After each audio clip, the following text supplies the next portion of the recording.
Martín Vilcapoma. ¡Ah! ¿Y qué mejor? Cantando y encantando.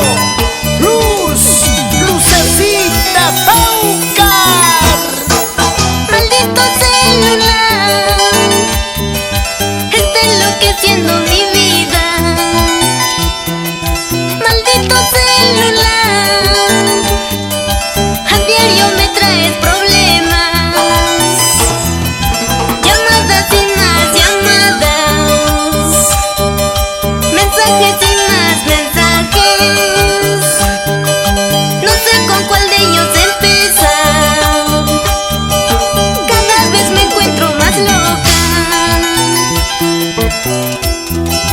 Llamadas y más llamadas, problemas y más problemas. De poco ya me despiden, ya me estoy quedando en la calle.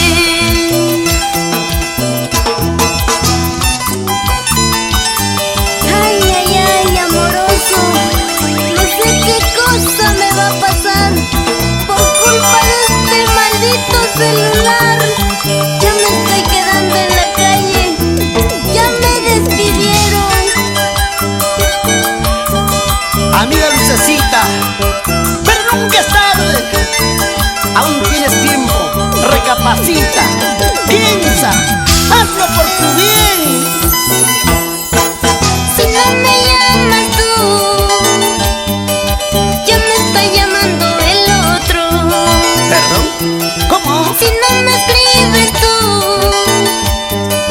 ya me está escribiendo el otro.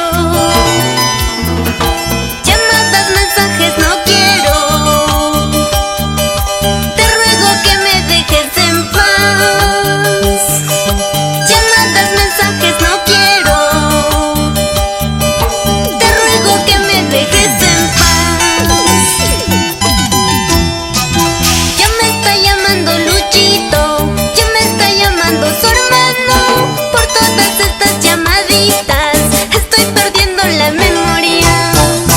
Ya me está llamando Marquitos, ya me está llamando Los Toros. Por todas estas llamaditas estoy perdiendo la memoria.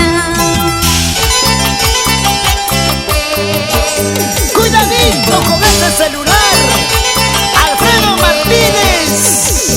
¿O no, señora? César López. Nos vamos a nuestra tierra linda, Cuyubanca y todo Vizcay. ¿Cómo baila la familia Ramos y Antayo? Para ti con mucho cariño, amigo mío.